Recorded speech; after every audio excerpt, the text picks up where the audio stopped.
Everyone knows Area 51. But some secrets don't fly, they think. Tonight, we're heading into the desert where the weapons were built to be seen and the experiments may have been on us. Welcome to Area 52.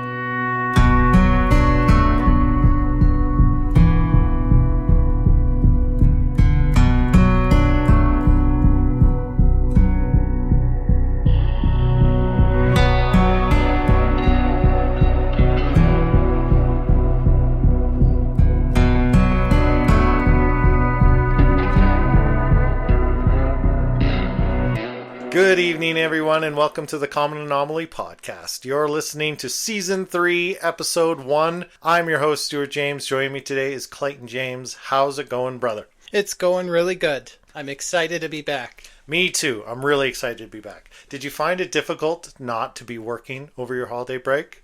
I found I had to resist the urge to work. Well, I don't know. I was working on stuff for the YouTube channel for a good chunk of my but you break. went away. You had a good holiday. You had a whole 2 weeks I went away down for a in the week. States. I was down in the U.S. for a week, but then I got back and I still had a week off work, and I've spent all that time working on stuff for the that's show. right. That's right.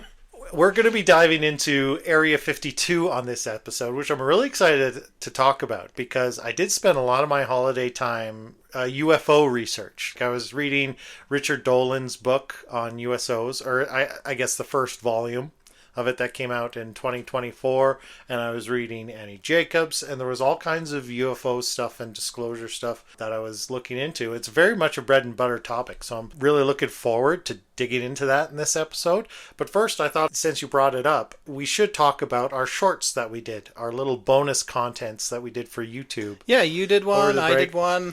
Yeah, I don't think as many people saw mine as yours. It didn't get quite the traction, and it didn't really seem to play with our core audience. We actually lost some subscribers due to mine, so I'm sorry, folks. I'm sure it wasn't because of yours. I don't know. Well, it's been a while since we've seen a little drop-off like that big. We lost like 15 subs, like in the days after I posted that. I thought it was pretty good.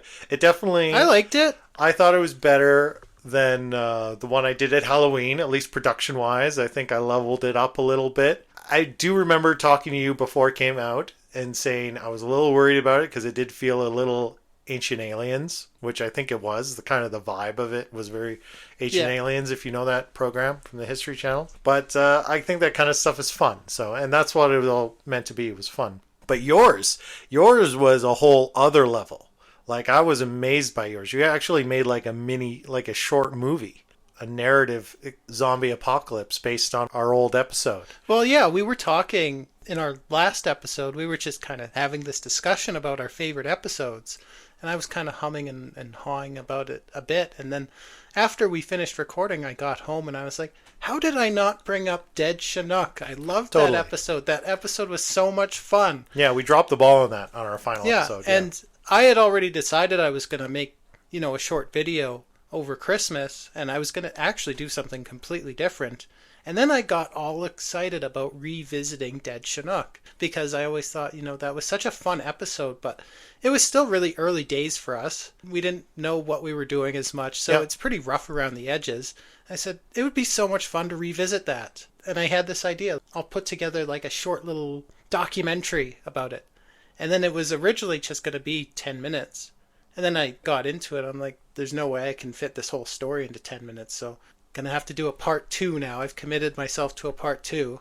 Yeah, I've started working on it, and I'm just really excited to show you what I have with that. I think it'll be good. I thought it was brilliant. Actually, and as you were working on it, you were sending me a couple little clips and samples of what you had so far. Yeah. And I was so impressed, and we both had the thought, this might draw some attention back to that old episode. Mm-hmm. And so I thought, well, it's been a while. I think that was like April or May. We recorded that last year. So I went back and listened to it, and it was a really fun episode. I'm proud of that episode. It was really good. But as I was listening to it, my editor brain was having alarm bells going off because I've learned so much since last April. And so I decided, well, if we're going to draw attention back to this episode, I really want it to shine. I think we were both coming off colds, and you were really sick that week, and you hear a lot of that kind of gross sniffles and mouth sounds in the recording, and the pace is a little sluggish on it because, again, you're tired, you're fighting illness. So I did a whole second pass and remastered the audio of that episode, just re-uploaded it on the file. Go check out Clayton's short film on YouTube based on that, and if you want to give the episode a second listen, it sounds fantastic now. It sounds great. Yeah, much better. Much better. So really fun to kind of refresh that content, because it was a lot of fun, that topic. Mm-hmm. So great. Yeah, I'm looking forward to part 2 as well. But why don't we dig into this stuff?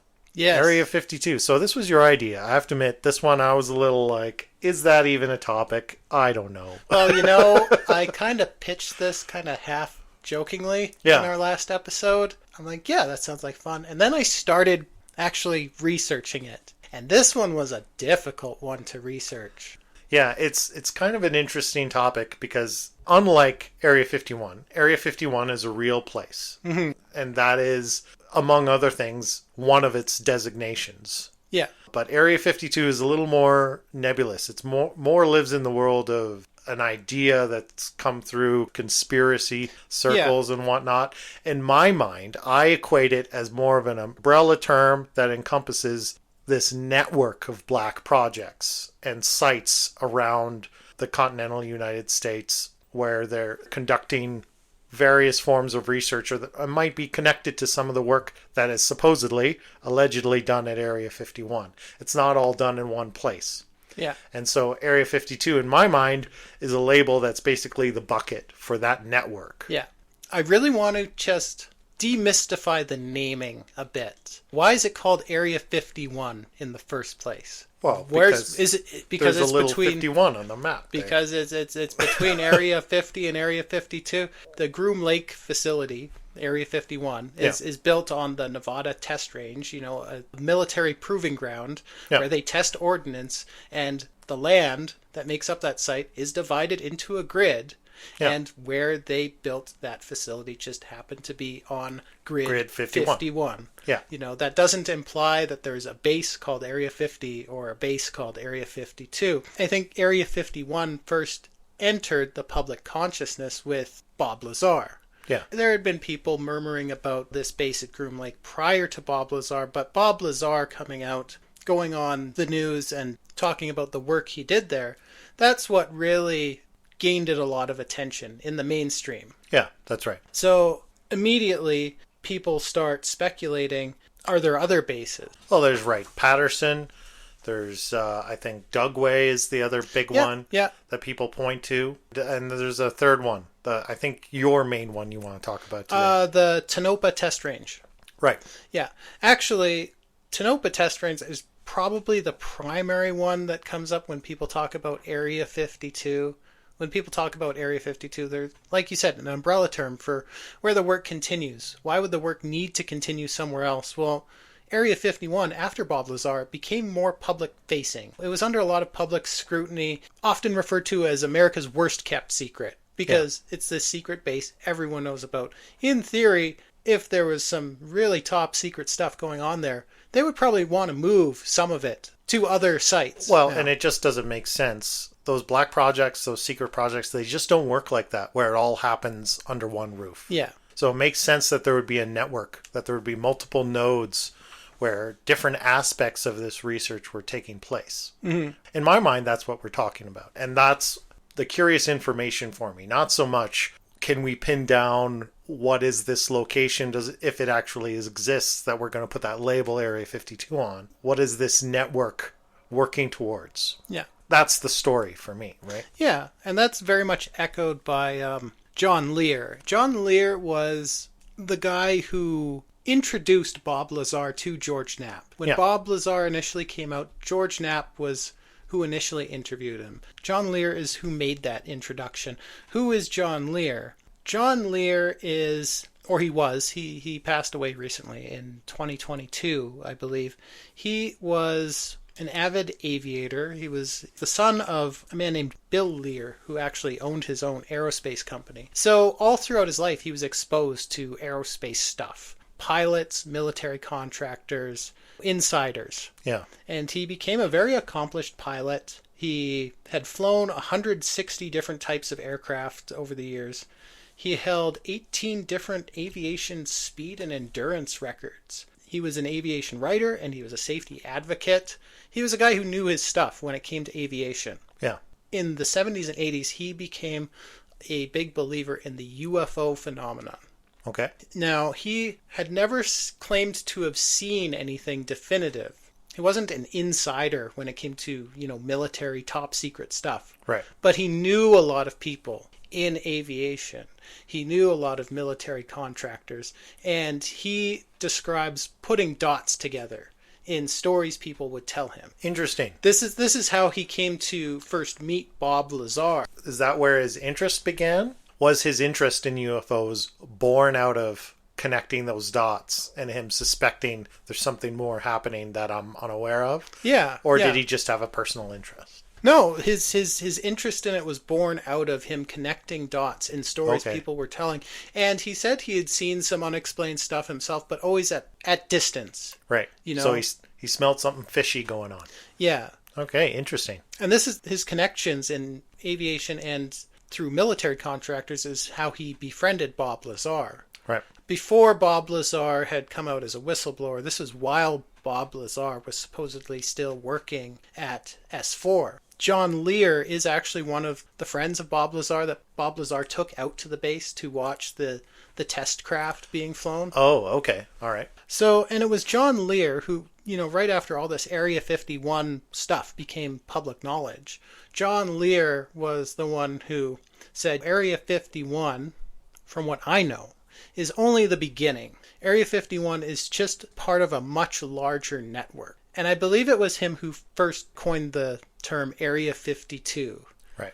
Referring to basically what comes after, what's next. The facility he points to a lot is the Tonopah test range, which interestingly enough is the test range where they first tested the F-117 Nighthawk, more commonly known as the stealth bomber. Right. The original stealth bomber. Yeah. Yeah, I remember. I don't remember the date exactly where they finally went public with the Nighthawk.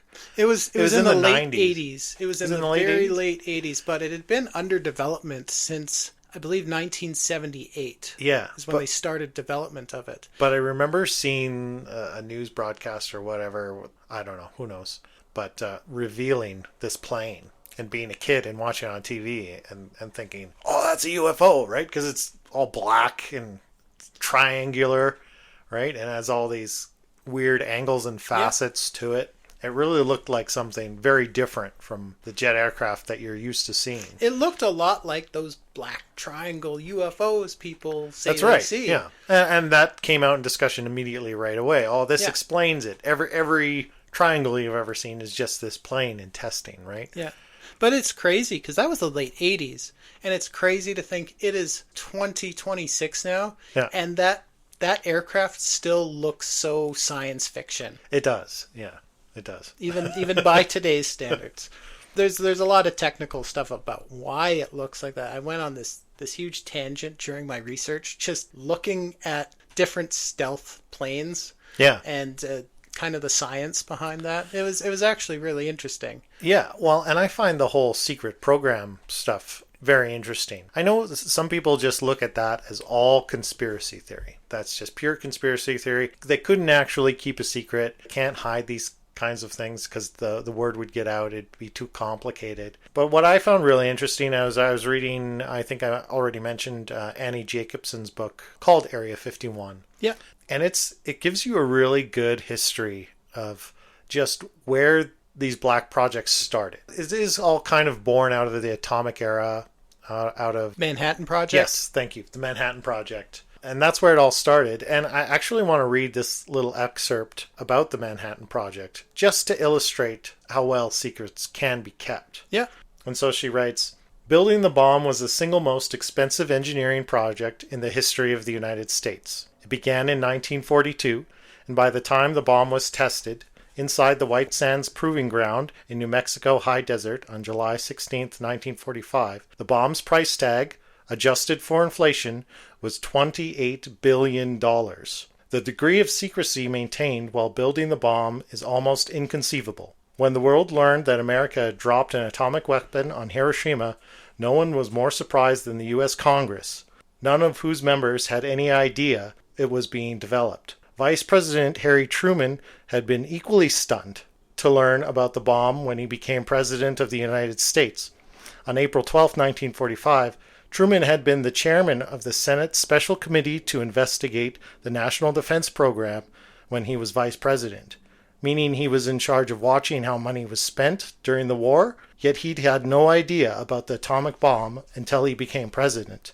And then the information was relayed to him by two men, Vannevar Bush, the president's science advisor, and Henry L. Stimson, the nation's Secretary of War. The Manhattan Project employed 200,000 people. It had 8 offices, dozens of production plants spread out all over the country, including 60,000-acre facility in rural Tennessee that pulled more power off the nation's electrical grid than New York City did on any given night. And it was kept secret. Yeah. Nobody knew this, including people that worked high up in government, including Congress, until the order came to drop those bombs. Yeah. And it all went public. So all that is to say, just to illustrate how these secrets can be kept, and they are kept. Yeah. And they do that through this intense compartmentalization. All these people working on this, but it's all segmented into this very granular detail. Yeah. So that it's all siloed. So people working in one silo on one aspect of the project have no idea what's going on in the other silos. Yes, the left hand doesn't know what the right hand is doing. That's right. And it's insane the level of secrecy at some of these facilities. Like, even with the development of the F-117, the Nighthawk, I was actually reading an article on the Air and Space Force magazine regarding the Tonopah test range and the development of the Nighthawk.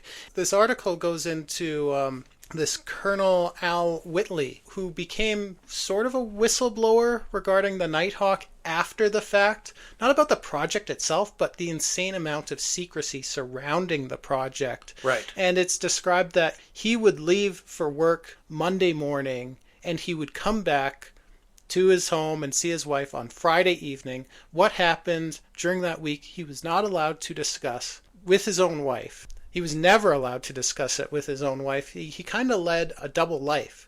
And he was part of this elite group of highly experienced pilots who were chosen to do the test flights for the Nighthawk. They actually called themselves Nighthawks. And they did all these tests, in the dead of night. He had to be just away from his family the entire week. He was not allowed to discuss where he'd been or what he was doing. And he describes having to keep this secret until he was watching TV one night in 1988. And he just happened to be watching the news with his wife when they made the announcement of this new aircraft the military had secretly been developing. Yeah. And he describes his wife just glaring at him like, this is what you were doing. Well, secret agent stuff, right? Yeah. It's like, how mad can you be? Yeah. Obviously, it's important, right? And I understand the reason for government to keep secrets. The real question becomes, what secrets are being kept? Because ultimately, I mean, we don't live in the United States, but if you do, these are your tax dollars being spent on these projects. Mm-hmm. And you don't get to know what's going on. And maybe there is very sophisticated technology that could be used for public benefit, or maybe there's just insights into the nature of the universe that are being kept quiet, a la the UFO angle. Do they have craft that they've been reverse engineering? Is that part of it? Is that where some of this exotic technology comes from? Well, according to Bob Lazar, definitely. According to John Lear, definitely. John Lear gets very specific. Like Bob Lazar, he never talks about the Tonopah test range. Bob Lazar is very specific to, like we talked about so many times with Bob Lazar, what makes him so compelling and so credible as a whistleblower is he's remarkably consistent and he's very specific about what he does not know. He's not going to talk about Tonopah. That's not where he was based. He says, I can only speak to S4. Yeah. That's where I was, and I can only speak to specifically what I saw in my specific work at S4. I'm not going to speculate about anything else. Yeah. John Lear will speculate all day long. Ah. Because he's all about connecting dots. What does he say about the Tonopah test range? He describes a vast underground base beneath the Tonopah test range. Okay. He says that's where they keep the good stuff. He describes a massive underground maglev rail system that goes to different facilities all over the country. Okay, I've heard that before. Is he the original source on that? All these secret underground test facilities are connected by this rail system? That's what made this subject so difficult to research, because John Lear, other than Bob Lazar, most of his sources are unnamed government officials. Right. But he describes in great detail this massive underground facility. He says he describes having interviewed a military contractor. He was driving a cement truck while they were building this underground base. Okay. This underground base directly beneath Tonopah that is supposedly large enough to house 25,000 people, basically like an underground city. I can believe it. Yeah, and this cement truck driver says as he drove into this underground area, it actually took him 4 hours to fully descend into the base. Wow. And make his delivery before driving back out. 4 hours. Yeah. Interesting. Do you know what construction company it was? Was it EG&G or one of those? Because that's where a lot of these stories end up coming out of. And yeah, it's really hard when you don't have named sources, because then it's just a story. Yeah.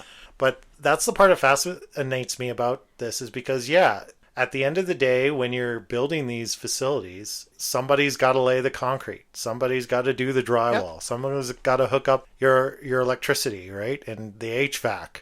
And so I was looking at the different kind of contractors that work under some of these programs. And one that comes up a lot with Area 51 is the EG&G. I forget what that stands for. It's the name of three dudes. I can't remember who. That's actually a point in Annie Jacobs' book somewhere. I can't remember who they are. But basically, EG&G is described as the contractor. They're the people that move the boxes. Yeah.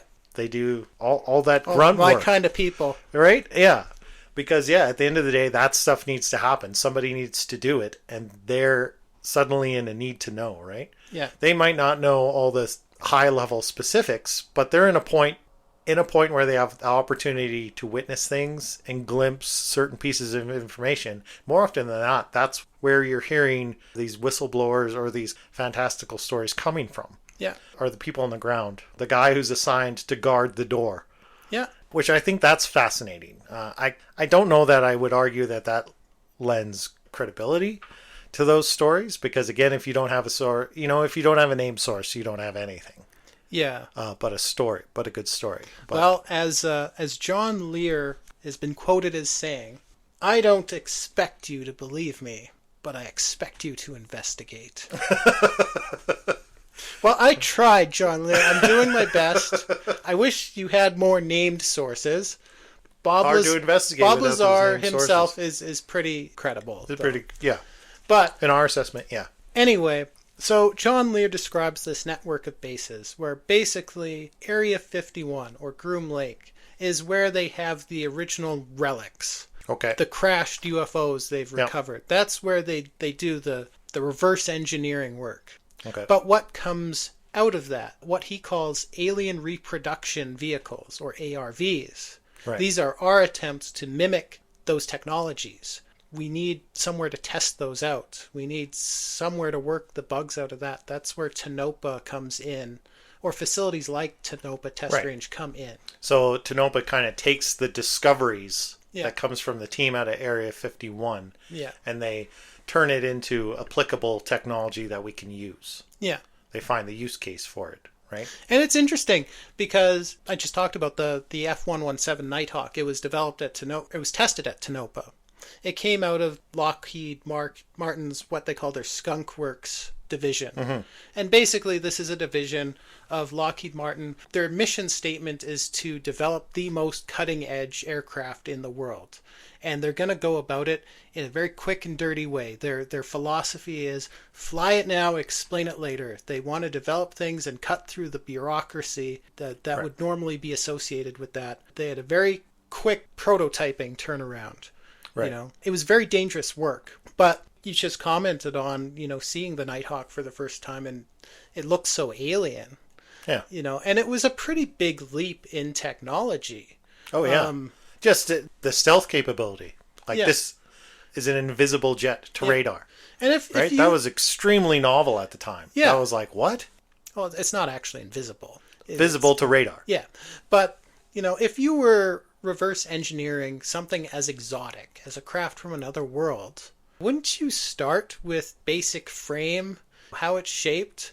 Yeah. Probably be your first step. And they managed to keep the Nighthawk secret for 10 years. The Nighthawk, it was retired from active duty in 2008. And it had a super specific mission profile. It wasn't a plane you could use for just anything because it was so radically different from any other aircraft. It couldn't be used for like air-to-air combat, dogfighting.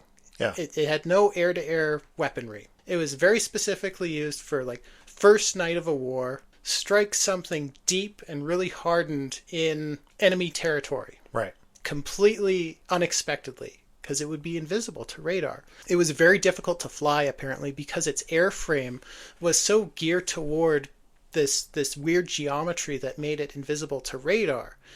Aerodynamically, it was not the most sound aircraft. You couldn't even pilot it. Just a human being on their own could not keep this aircraft stable. It actually had to have computers in it making tiny micro adjustments, hundreds of times a second, Right. just to keep the thing stable and in the air. Kind of like an onboard AI. Almost. Yeah, a very early version of one. But, I imagine drones probably use a lot of that same oh yeah. programming, right? But the Nighthawk was retired from active duty in 2008. They still use the Nighthawk for training pilots. Yeah. But the interesting thing is there is actually not a successor to the Nighthawk. There's no new plane that has that specific mission profile unless it's super classified and no one knows it exists. Yeah. Or it's just been made obsolete by other forms of strike capability, like drones or something. There is a rumored successor to the Nighthawk, which it's really only been indirectly referenced. I gotta look up the name of it. I'm sorry. I can't for the life of me find it. But there is a rumored successor to the Nighthawk Okay. that fits still what is a very important, if very specific mission profile, and it is unmanned, supposedly. It's an unmanned drone. Okay, so drones, yeah. Yeah. Which makes sense if you're talking about a first strike weapon. I mean, that's what we're seeing all over the world right now. Mm-hmm. Is kind of deep inland strikes, and it's all drone attacks. Yeah. Massive drone fleets. It makes sense. Why risk a pilot on such a risky mission, right? Yeah. Especially something unmanned. Then you can get really small radar profiles, regardless of stealth technology, because it can be quite small. It doesn't need to be much bigger than the engine and the payload. But my point being that there's no acknowledged successor to the Nighthawk. Yeah. So clearly there's still a lot super secret going on. And we're moving towards unmanned vehicles. What did we have just Totally. a couple years ago? That huge those waves and waves of unexplained drone sightings. Yeah, just last year. And it was funny. Like even Donald Trump, he was making such a big deal about those in the run up to his election. Oh, we got to find out what this is. Something's going on here. When I'm president, I'm going to find out what it is. Yeah. And immediately after he becomes president, he's like, "Don't worry about it. Yeah, nothing. They're not the enemy. Yeah. We know what they are. They're not the enemy. Don't worry about it." Yeah. It's not the only broken promise there. Yeah. From that campaign. But I take your point. Yeah. And then maybe he was read into something and it's like, yeah, no, I got to shut up about that. It wouldn't be the first time. And yeah, I mean, what are these Tic Tac crafts that are seen flying all over the place? How do we know that that's not just a super advanced drone that's come out of one of these black projects? Mm-hmm. I mean, one of the arguments I've heard about the famous Nimitz video that came out, that came to light in 2017 when that was finally released. And David Fravor, I think, is the pilot that took that footage and has testified in front of Congress and all manner of press. Where that sighting took place is in an Air Force proving ground.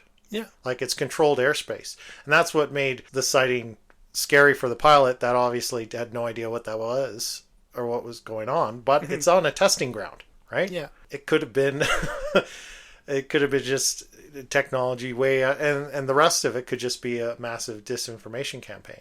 Yeah.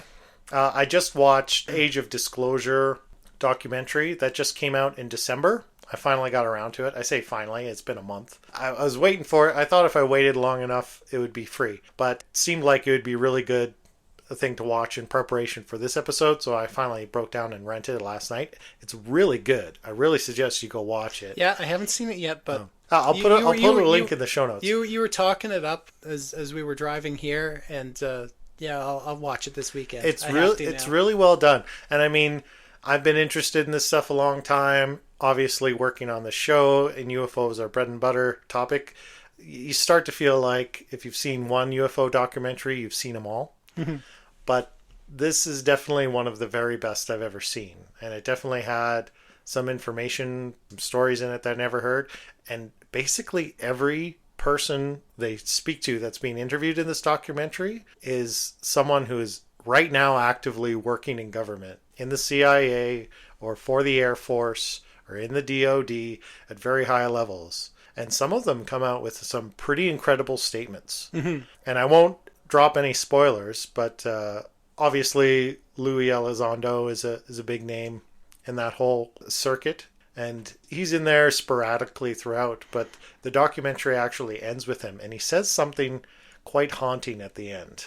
That's a little scary. So anyway, I won't spoil it, but what did watch he say? it. I'm not going to spoil it. All right. Go watch it. I'll watch it. But it is worth your time if you've got interest in this. So I'll definitely link to that. Yeah, some interesting stuff in there. There was something else I wanted to say about that. I was leading to some kind of comment.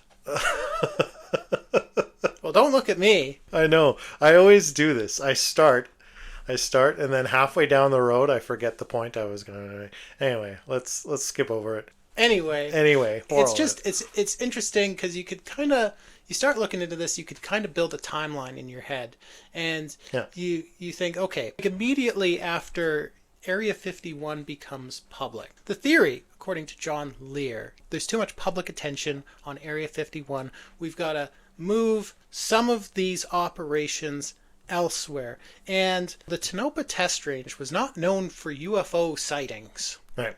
During the 40s, 50s, 60s, 70s, 80s, all the years it's been in operation, not known for UFO sightings. Yeah. Until the 90s. Until supposedly, in theory, some of these projects would have been moved away from Area 51. Right. Into areas like the Tonopah Test Range. And then there's another location, the other supposed Area 52, also saw a huge surge in UFO sightings. You're talking about Dugway now. Yeah, starting in the 90s. Again, a facility that's existed since the 40s. Yeah. Known for housing top secret projects. Yeah, some really horrible stuff. But not UFOs. Not until the 90s. Wasn't it all like chemical warfare and stuff at Dugway? I'll tell you, because we were just talking about zombies. Yeah. If there was a zombie apocalypse, it would start at Dugway. Dugway Proving Ground would probably be where it starts.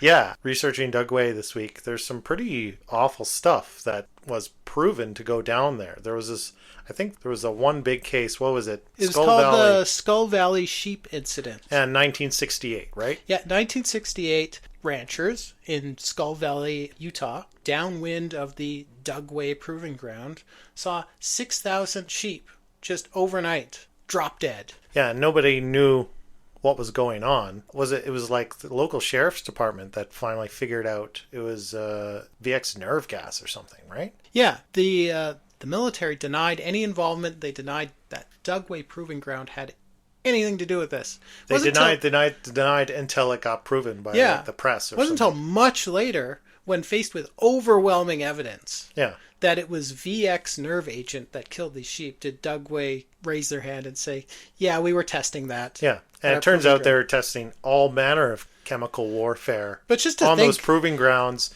and even on personnel, without their knowledge. And so human rights violations of every sort. And VX is probably one of the deadliest substances that humans have intentionally created. It's a nerve agent. It basically, when it enters your system, it blocks certain neurotransmitters basically, your nerves on-off switches, keeps them on all the time. So basically all your muscles seize up, your heart forgets how to beat, your lungs forget how to breathe, and you just die this awful, horrible, painful death. It takes only a very small quantity of it. What happened was they had a rocket loaded full of VX nerve agent, and they exploded it over the Dugway Proving Ground. Yeah. They were doing tests on what would be the most effective way to disperse this horrible thing in a combat situation. VX, thankfully, has never actually been used in warfare like that. It's really only been used in assassinations. Kim Jong-un's brother, I believe, was assassinated with VX nerve agent. And it kills so quickly that people often die before they even really fully understand what's happening to them. Yeah. But imagine a rocket full of this stuff. They just exploded it over Dugway. Now, granted, Dugway is a very large facility. Yeah. It is the size of the state of Rhode Island. Massive. I think it's like 800,000 acres. It's massive. Yeah. But still, just like Area 51. Yeah. It's a massive expanse of land to work on. But yeah, it has a history. It's where the United States military tests their biological and chemical agents. And obviously they didn't keep it contained. In Annie's book, there was a similar story, again, relating back to the early days of Area 51 and testing V-2 rockets in the early days after Project Paperclip. Area 51 testing the first intercontinental ballistic missiles and having misfires where they're testing the rocket. It's supposed to go north into the proving ground, into empty desert, and detonate, but instead went south and heads to a populated area in Arizona or New Mexico or whatever. Oh my goodness. Right? Overpopulated. And one actually went down and landed on a town in Mexico, and they covered the whole thing up. Well, I mean, as much as you can. Like, there's evidence it happened, but they killed the story. They prevented it from getting out to the broader public. Yeah. And actually, there was a lot of suspicion because there was obviously these German scientists that were like Third Reich scientists. And all of a sudden, these rockets were malfunctioning and heading in the wrong direction to population centers instead of into the empty proving ground where they're supposed to land. So was that deliberate? Exactly, right? Was it deliberate sabotage? Yeah. So some interesting stories in that vein as well. But yeah, it always, when you hear this stuff, when you dig this stuff up and you see the actual records and see that it's fact that this stuff went on, these are horrible things. Yeah. And it always surprises people when they hear that the government doesn't have their best interests at heart, you know? Yeah. It's like, we're always surprised that they're capable of doing this sort of thing. Right? It's like we don't want to believe it. I think there's a cognitive dissonance that takes place where we don't want to believe because we know there's nothing we can do about it. Like, we kind of have to believe that our overseers hopefully wouldn't do such horrible things. But obviously they're willing to. It's history is riddled with it. Again, I use the example VX nerve agent. What a horrible thing. Yeah. And they were testing ways to effectively disperse it over an area. Oh, yeah, over a big area, right. At the same time, they're, just south of there at Tonopah, they are developing a stealth bomber that could deliver this thing with no warning. Yeah. And possibly actually be attributable to no one. Yeah. Imagine the population of an entire city just dropping dead and I believe from a VX nerve attack. Under international rules of war, that would be an illegal act of war. Yeah. Under any circumstance. If you've got a delivery platform that's undetectable, that attack, in theory, would not be able to be attributed to you. Makes me sad. But anyway, Dugway. It's horrible. Yeah, Dugway, it's horrible. A long history of testing chemical and biological agents. In later years, they expanded into other forms of testing for the military, testing different aircraft, testing delivery vehicles, that sort of thing. And in the 90s, again, once Area 51 becomes a little too public-facing, that's when people start seeing UFOs in the area of Dugway, Proving Ground. Interesting. It is interesting. Very interesting. There's actually this one UFO that's specifically referenced. They kind of nicknamed it the Fluxliner. Okay, yeah, I've heard of that. It's supposedly the alien reproduction craft Yeah. that the that the United States is testing. Yeah. So I mean we're driving to the point where we should start to think about wrapping up. So I think we should start getting to the point, if we have one. I'm not sure we have a point on this episode. I mean, I do. It is a lot of fun for me digging into this stuff. Like honestly, UFOs, I could go on all day talking about it. Well, I guess for me, is it comes down to a question of, do you think all the UFO sightings can be explained away as just advanced military projects, and it is actually just all our own technology? Is there any need in stories of UFOs for the alien explanation? Or is it just like the secret space program stuff where our technology is advancing very rapidly but in secret, and the vast majority of us just don't get to know? Well, I mean, in terms of aliens, I'm a believer. Yeah. But when it comes to this specific story about Area 52 and this network of these military black sites, I don't really think you need an element of extraterrestrials to make that story terrifying. Actually, I think aliens kind of get rolled into this story almost because that makes it easier. It makes it easier to comprehend what's going on if you add this kind of malevolent alien intelligence. It makes it easier to accept kind of the horrible things we're doing all by ourselves. Yeah. And the horrible things, our governments keep secret from us. And I mean, that whole VX nerve agent incident, that happened in 1968. Do you think stuff like that, stuff even more horrible than that, is being kept just as under wraps now? Oh, absolutely. Of course it is. Absolutely. Of course it is. Well, and for me, the argument of aliens or not aliens, it doesn't add up. I'm sure there's probably loads of UFO sightings that can be attributable to our own native craft that are just these black projects. Yeah. Absolutely. But, I mean, we've got UFO sightings that predate man flight. Yeah. Right? These sightings don't exist in that narrow pocket. Sure, they kind of explode at that point, and it probably explains a lot of that. But no, I was, like I said, the other book I've been reading through over the holidays was Richard Dolan's book on USOs. It's the first of a 3-volume set. Mm-hmm.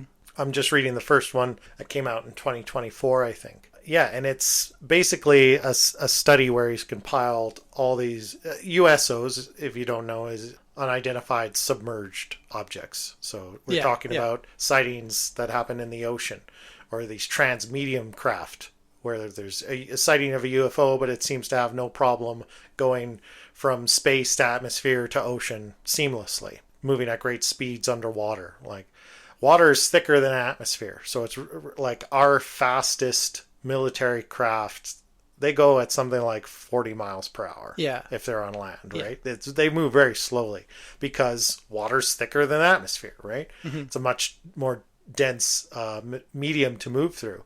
But you see some of these USO sightings, and they're going at Mach speeds plus underwater. Like that, just it has no impact on them. Really interesting cases in there. But yeah, they date back hundreds of years in many cases, because he's got kind of a complete chronology, or he kind of starts at the beginning and works through sightings over many decades.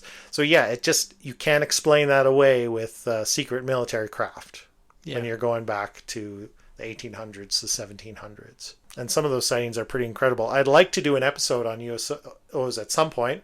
We won't go right into that. I think we'll have some palate cleanser, some different topics in between, but maybe down the line we can do an episode on USOs. Okay. Obviously, there's something going on. These other phenomenon, these other craft, they're coming from somewhere. Maybe they're native to Earth. Maybe they're not actually alien. But the bottom line is we just don't know. It's some other. They might as well be alien, I guess, whether they're native or not, because obviously it's some other civilization that has a much broader understanding of the physics and technology, much more in advance than ours. So they could be everyday human beings, and maybe they've just been living underground for a couple thousand years. They might as well be aliens to us. They've been underground playing around with that element 152. or Or 115 is it? Or I don't know. I can't remember. you've got a T-shirt with it on it, don't you? You bought from t-shirt? Bob Lazar's website. I never got a T-shirt. Oh, from okay. Bob. I thought you got. I got the a T-shirt. coffee mug. He's got a T-shirt. Element 115. Yeah, I think it's 115. Yeah, Element 115. Anyway, that's all I got. Okay. That's my 2 cents. Okay. What do you think?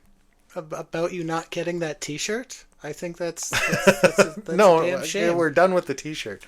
I mean, it's time to wrap up. Okay. Any other final thoughts? I thought that was pretty good. I thought it was a good place to leave it. No, I think I already got to my final. Okay, I guess we should wrap it up. Yeah, probably. Yeah, I feel like you're tired. Like we're both tired.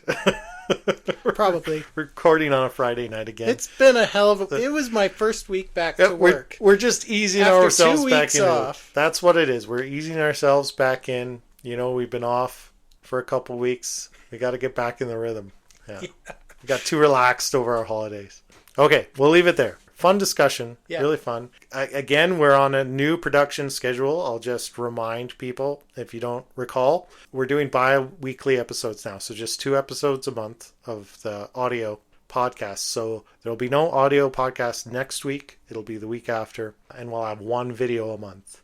But yeah, we might get 2 videos out this month. Yeah, that's right. That's right. Because you said you might be doing part 2 and 3 of your series. That would be kind of cool. We'll see how quick the work goes. Yeah.